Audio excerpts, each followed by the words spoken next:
Hello. Oh, tag friends. 1 second.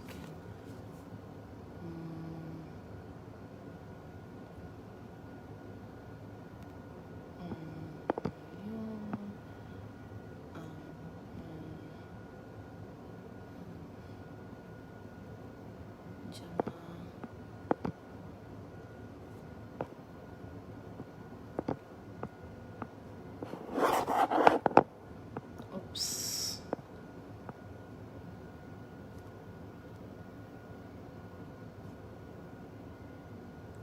I think I should have done this on a laptop. It would have been much better.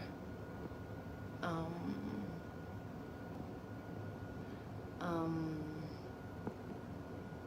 but here we are.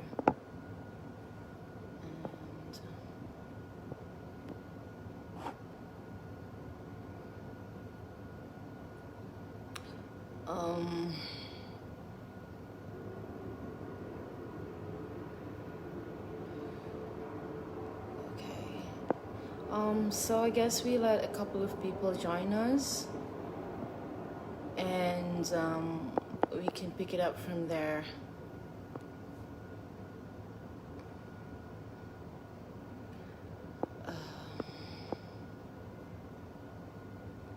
I'm so under the weather today. My email Nico Fever. Okay. I think that's about it.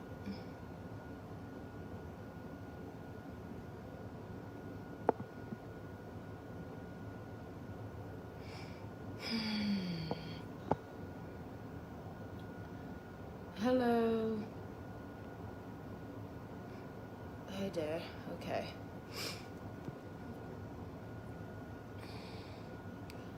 Okay.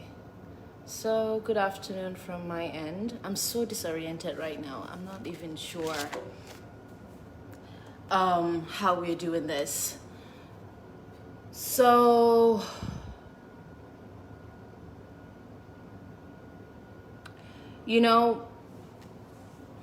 first, Assalamu alaikum. I hope you're all well and you're all keeping safe with your loved ones.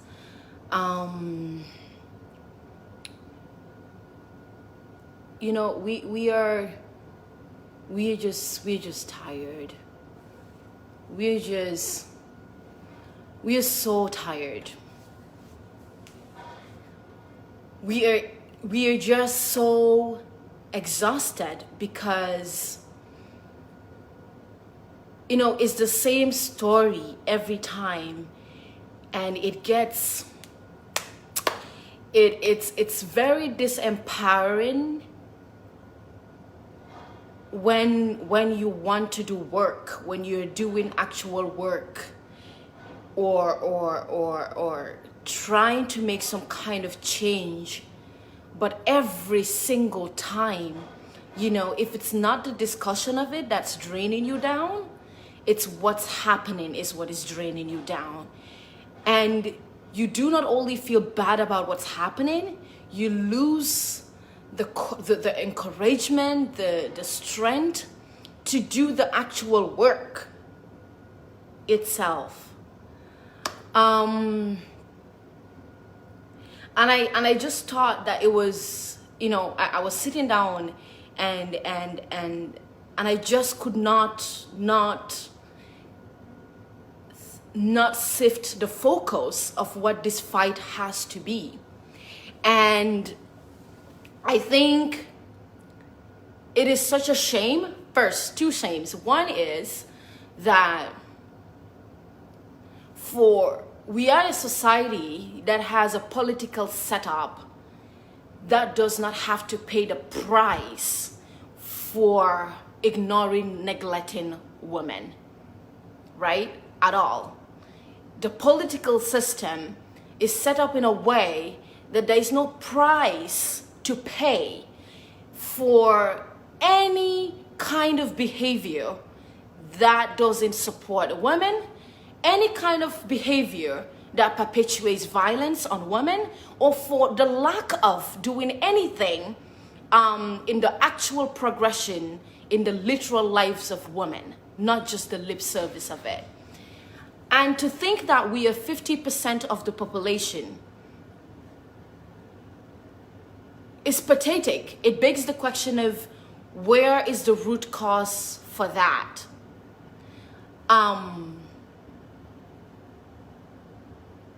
You wrap everything together that has been happening in whether it's the cases that you hear about violence being done onto women, and I mean the whole talk that is happening on social media, which is what we do often. We sit down, there's a topic, there's a conversation, and we latch onto that. And basically most times we do not do it because of the status of the victim, but because of the status of the perpetrator that has done this, right?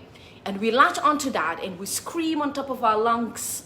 And the people that are in power to make actual changes, either enable or not enable these issues, ignore it, because you will hear them say, "Bàyyi leen gaay ñu wax dañoo wax rek léegi tey wax bi mu jeex," and then they pass and romba na wax. You have a country in which the Ministry of Justice has put out a statement sometime last year at the Truth Commission when a victim testified and said that somebody who works at the ministry locked the door on them and forced her to touch his penis, right? And the ministry put out a statement that they're working with the TRC to get to the bottom of this issue. That person still works in that office. That person still works in that office. You know, the statements and the writings and we are in solidarity, that's one thing, right? It's almost like a political behavior, something that you're doing to kind of receive some remorse or to tick a box to say, hey, ministry be definitely, organization be definitely, key definitely.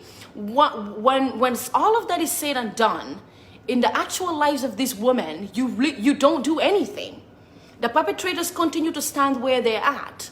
They're given some kind of superpower after they've been outed for what they've been doing. And somehow we're supposed to be comfortable with that. And I think as people that continue to fight this fight, I think it's time we sift the conversation to holding not only perpetrators accountable, but institutions accountable. For me, at a personal level, it's pathetic and it's so unfortunate that as a 24-year-old who has lived decades, you know, all we knew is dictatorship.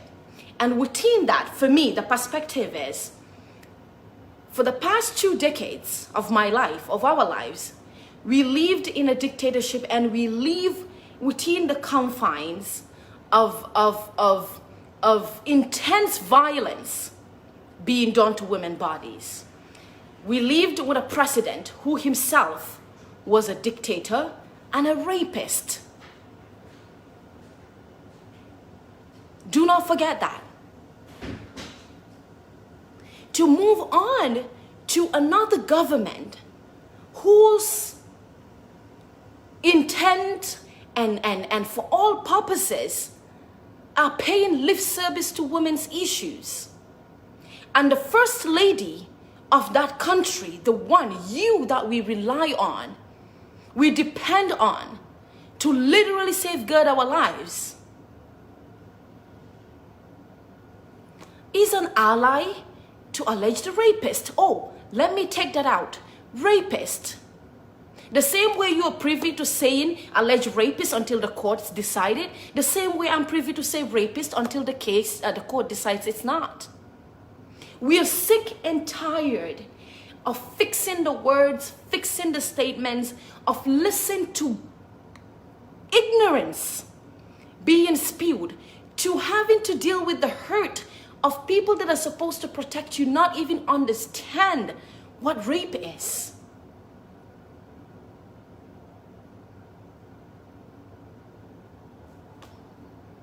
When we came out to march, and part of this video is to confront the leadership of that country.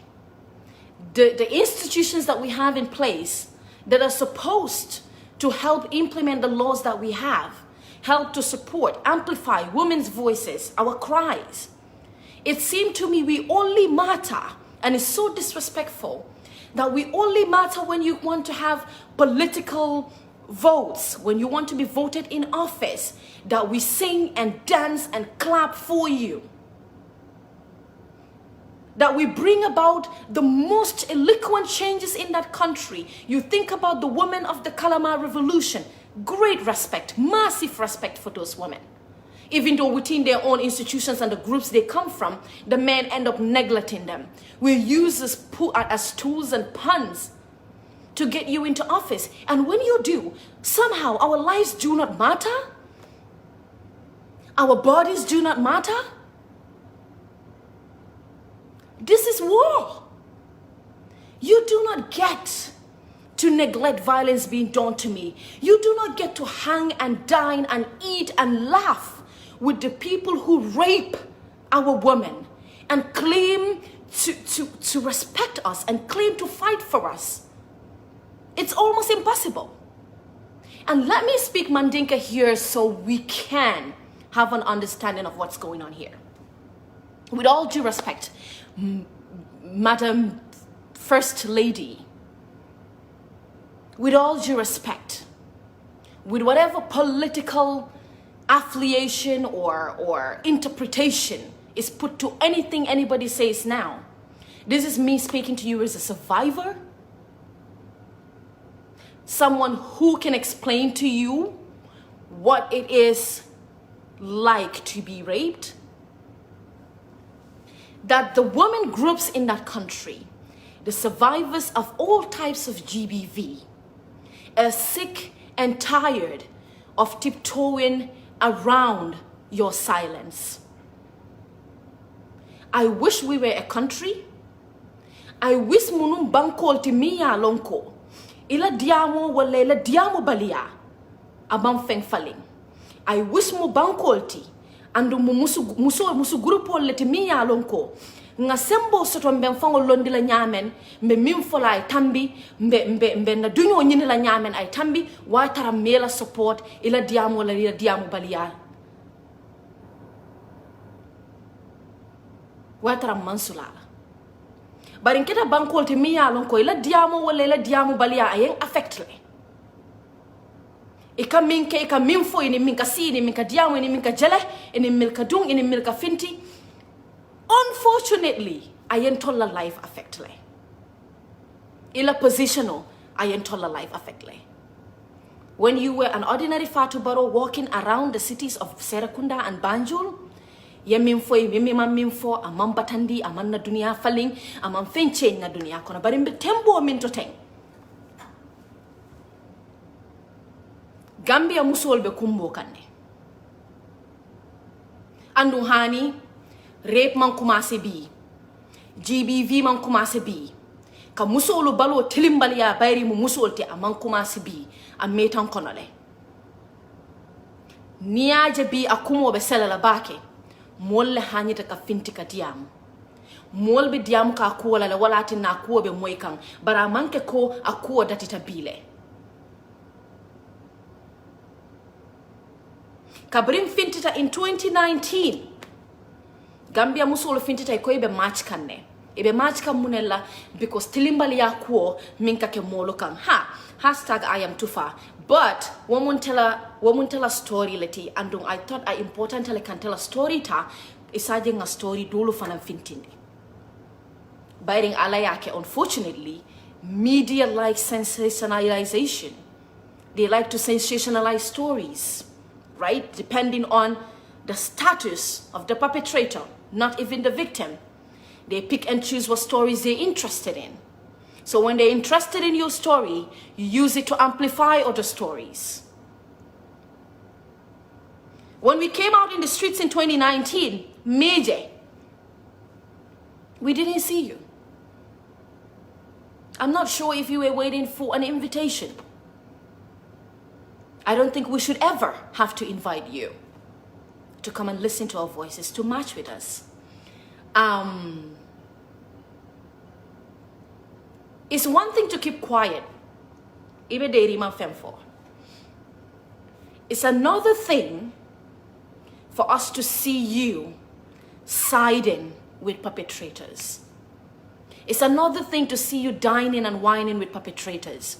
What you do not say, Imam Minfo, is much more clearer than what you say.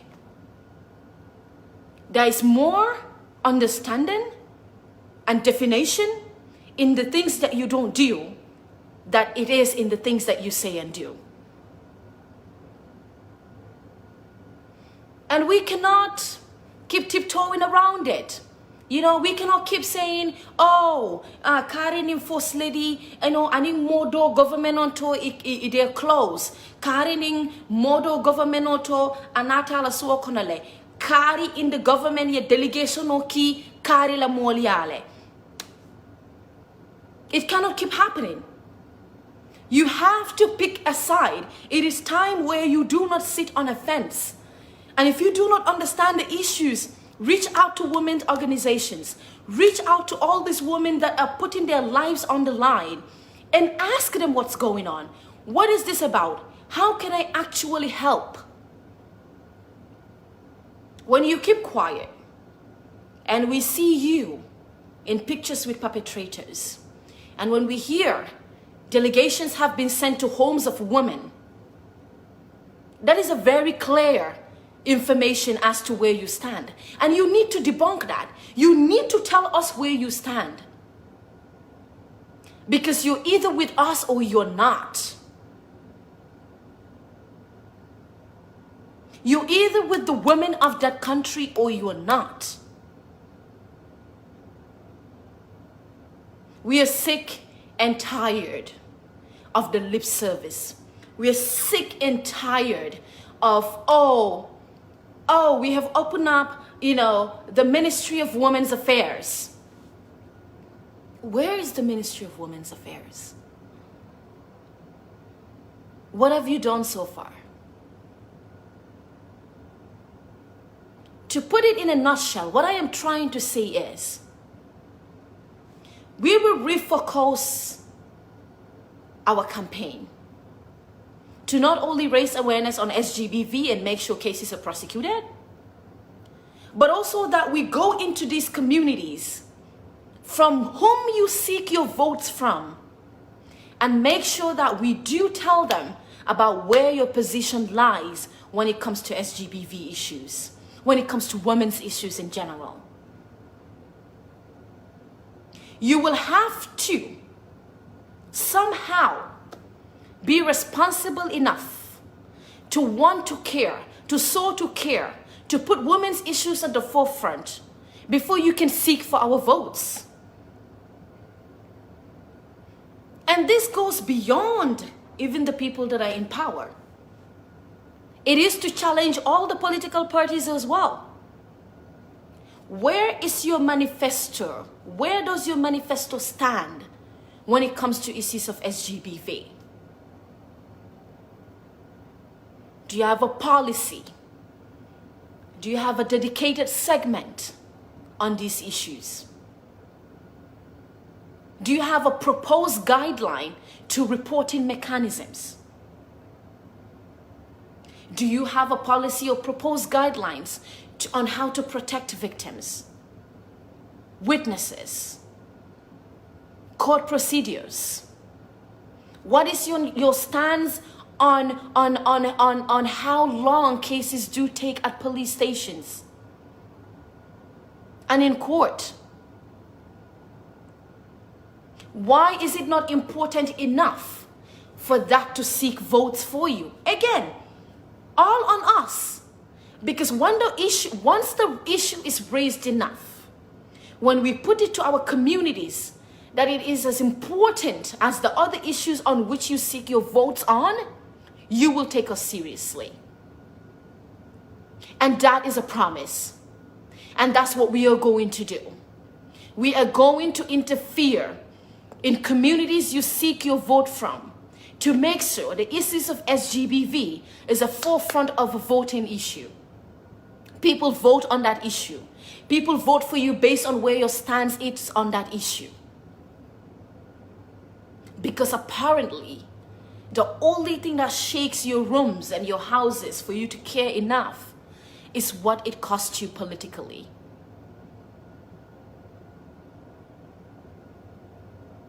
Banko Obama, Banko la sister. Amanke Toti. Banko Obama comes with a responsibility. Moma for a fintie specific side ta. The principle of it way. You become impartial. You are for everybody. For all of us. When you interfere in cases, and it doesn't even have to be legally. It doesn't have to be you having a lawyer go defend the person. Just your presence in a community and a country that you know. Have respect for their elders. Have respect and worship people in power. Just for you to have a delegation of people associated with you, whether they come directly from you or not, walking into the homes of helpless women and young girls, tampers with their stance as to how they should proceed with their cases. That is the fact. For me, I cannot fathom coming from decades of leadership with a leader and a president who's a rapist to moving on to another form of government in which the president, the wife of the president, are rape apologists or ignores issues of rape. No, it can't be. I don't know what it is going to take for you to listen. I wish we didn't need you, but we do. And you have to get back to us and tell us whether we can rely on you or not, whether you are for us or you're not. And when we're clear on that, then we get to know what to do. It's time that we march to the State House. It's time that we march to your doors. It's time that we disrupt your political rallies, demanding that SGBV is an issue that is alarming enough that it needs your attention. And miss me with the excuse of, oh, Gambia has great laws, but we have issues with implementation. You don't. You don't have issues with implementations. You all implement things you want to implement. You do not have issues implementing your budget lines. You do not have issues distributing the rights to the people that you want to. You do not have issues firing and hiring the people you want to or not want to. That has not been an issue implementing that. There are not issues implementing the rights that you have given to you by the Constitution of the country to give emergency notices or to take them back.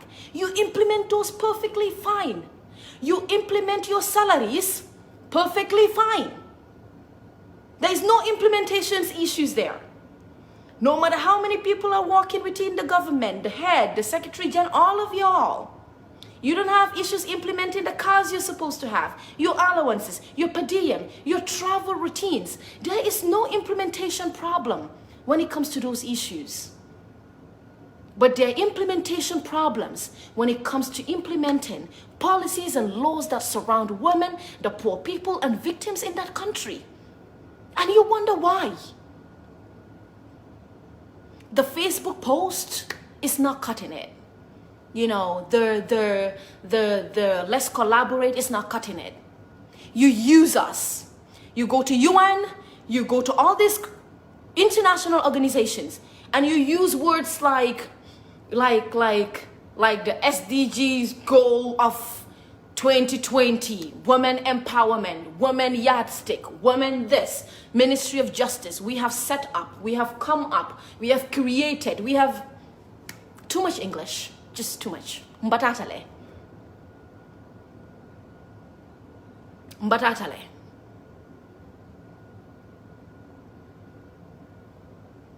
Man energy nyin soto. ka rape apology soul confront on in our daily lives, on online, within the work that we do, walking into communities and telling them report issues here, report issues there, and at the end of the day, when we do all of that, they look up at the top and they see a leadership that says is okay. They see a leadership that says, let's take prosecuting perpetrators lightly. They see leaders that ignore the issue. They see a leadership that hangs and dines with rapists and rape apologists. Even the women they hang out with are the known rape apologists, and it doesn't matter what the case is. And I continue to say that. It doesn't matter if it's a 15-year-old, a 20-year-old, a 30-year-old, a rape apologist has it ingrained in them to find the butt. You could give them a video of the rape, they will find a butt. You can't close those loopholes with them. You can't. We can ignore that. I can ignore that. All the people that work on this issue can ignore those people and do the actual work in the communities. But it's crippling when you look up there and there's nothing that backs it up. I spent the last 2 weeks killing myself. I mean, that's out of other months, interpreting legal terminologies and issues around SGBV into all our major local languages. You're doing that and you're like, oh my God, this is good content. This is good. When this hits so radio, when this hits this radio, you know, the people for the, you know, somebody who only understands Mandinka or Fula or Wolof would listen and hear about all the one-stop centers, the places to go, what is available, what are the forms of SGBV, how do they recognize it, how do they report it. You're so excited about that. And then you just open up one thing, or you receive information about the First Lady of the country, some powerful person in the government, thinks it's okay. It kills your spirit. You're killing us. It's only a couple of us having to deal with biased media led by a misogynistic man somewhere, somehow, having to deal with apologists everywhere, having to deal with from within your own family, having to deal with other women, trying to enlighten other women, to awaken them from the conditioning they've been conditioned into.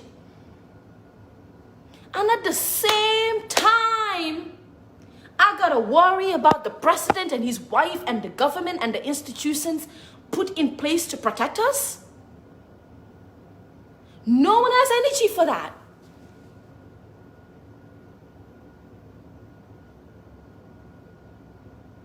What will it take?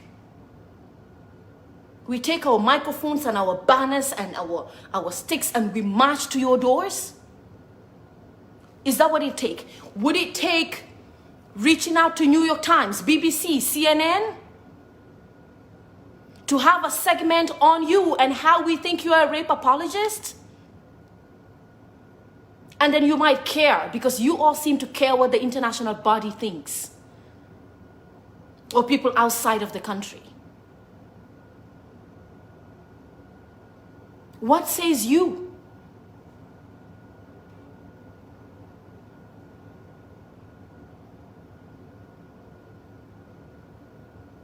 I can't wrap my head around any of it. But one thing I can promise you is, it never gets so hard that we're going to stop. We are 3 times as dedicated. And we will sift our jeers. We will attack whatever it is that is important to you. And we know what that is. Your political viewpoints and standings, your political groups, the people you hope will vote for you, your name, how you are viewed in the international community, yeah, we know those things matter to you. And we're not doing it in silence or in hiding. We're actually telling you. Because we cannot afford to have war being waged on our bodies openly. There is so much misinformation and ignorance we already have to deal with. There are people on Facebook and online with billions and thousands of followers talking about hayalo nenike woni muso kirita bunkono or whatever.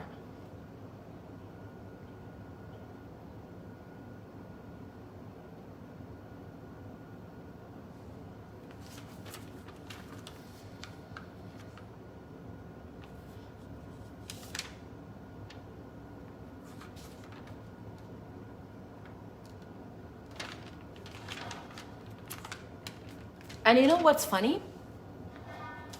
What's insanely funny is when these things come out in the minute that they do, let's say it comes to the consciousness of social media, and you assume that this just happened. Like, oh, this case just came out of nowhere. And for the people that know about the case, for the people that have been on this case since I was in Gambia in 2019,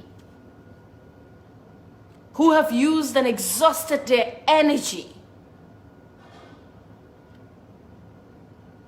they just sit back and look at you jump on this newfound information with zero understanding of the basis on it. But you just have to find a write-up to write to excuse what's happening. As if you cannot just choose silence. As if silence is not an option for all of you on here.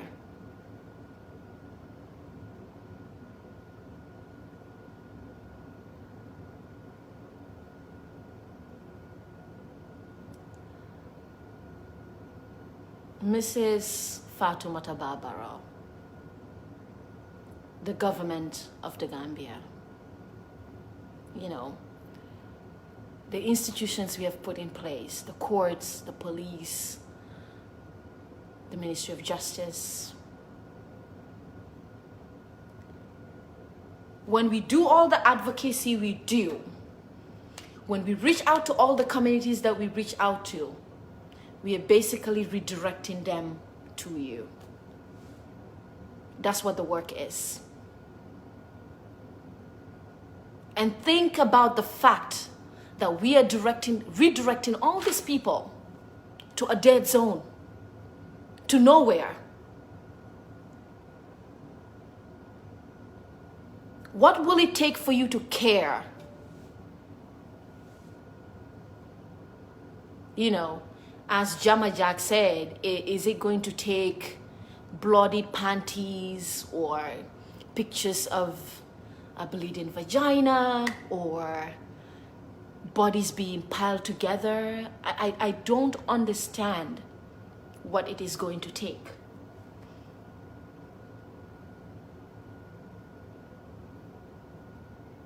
When we speak, you do not speak with us. When we march, you do not march with us. When we cry, you do not cry with us. But the Gambian women and boys and men need an awakening on that. I think it's time to really work on the issues of SGBV, you know, human trafficking, all these things that affect us disproportionately on huge amounts. To kind of make it a point that you have to have some sort of policy on this issue for a segment of the population to vote for you. That is a mission. That's a promise. You know, there's this report on some county, a county in Kenya, where 4,000 girls that were under 18 have been impregnated. And that's all due to this whole COVID moment that's happening. And for me, it makes me wonder how much of that is going on in the Gambia. In the next 6 months, in the next 9 months, What are some of the things that will come out?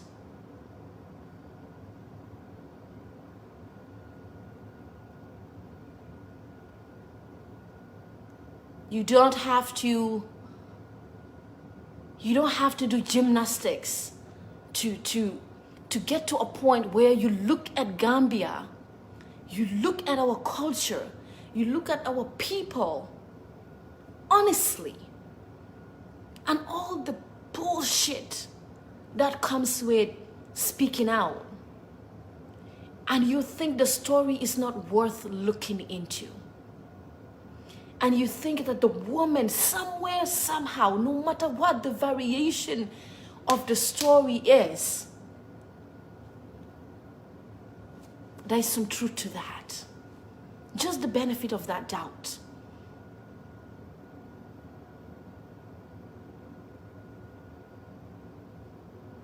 But it's hard to see that, you know, when you do not even understand the dynamics of it.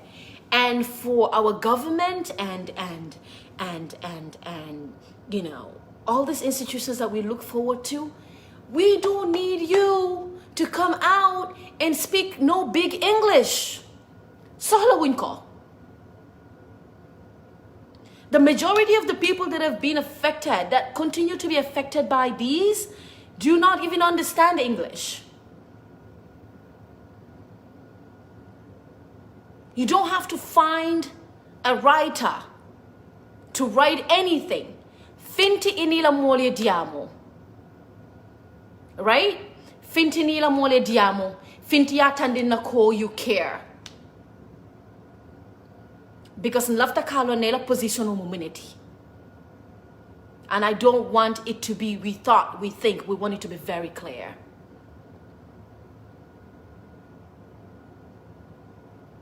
People put their lives on the line to speak out.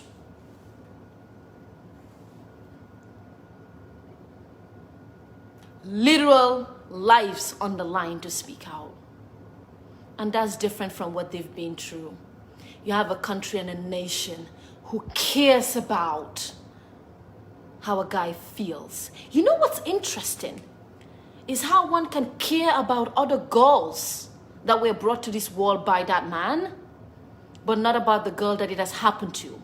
And the child the girl is going to have, who has to live with the stigma of what has happened to her mother. It's a generational thing, man.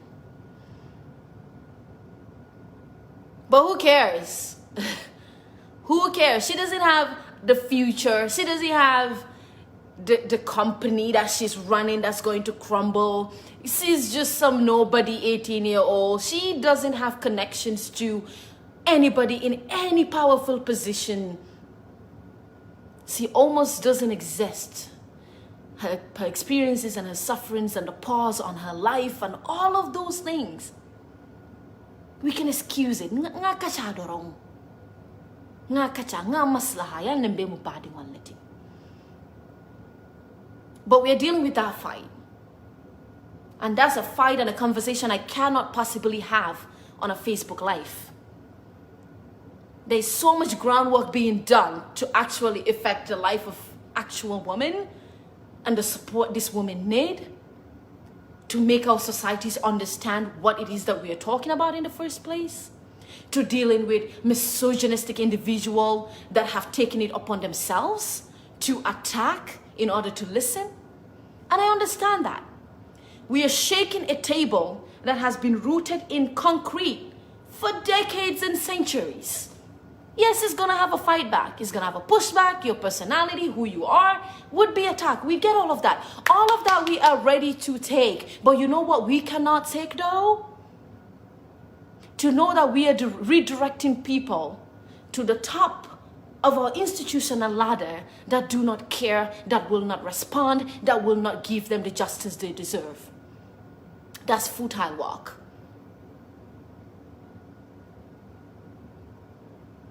So to all the political parties in that country, to the current government in place, we are going to reach out to communities and we will tell them where your stance is when it comes to women's issues. We will galvanize women voters to vote on women's interest, to vote for parties and people and groups that care about our well-being, that care to challenge people, systems, organizations that ignore war against our bodies. We're going to redirect that. And I just thought I should come on today here to put that out there and hope that you respond, and hope that you take a clear stance and miss me with the statement. Miss me with the statement that says we're going to look into it. Miss me with it. We have heard it again and again. Again, someone who works at the Ministry of Justice, named at the TRC, we know who he is, and he knows himself, and his colleagues know who he is. Continue to work there up to this date, even after a statement. So miss me with the statements. We want to hear you want to collaborate.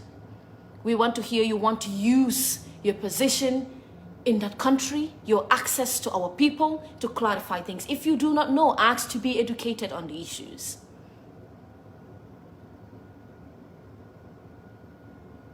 We can't be friends.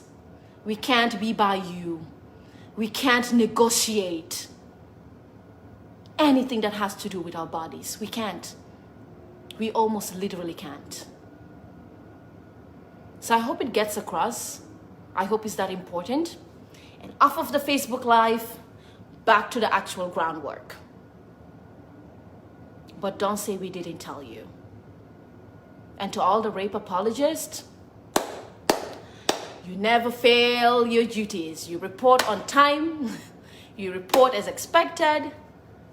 Always there. Same routine, same style. Nothing changes. I mean, you all are just committed. But to the fighters, to the people that wake up every day ready to debunk that, ready to take their rightful places, I respect you. You're so unshaken as well.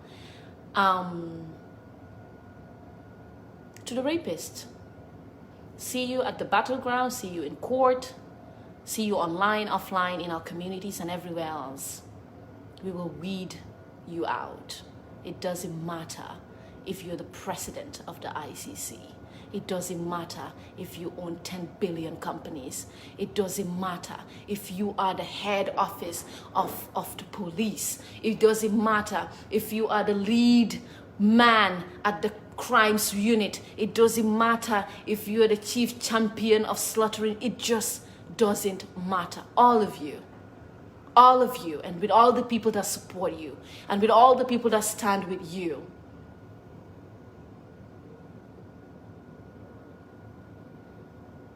get out of my face. All right, everyone. Bye. See you on the other side. Bye-bye.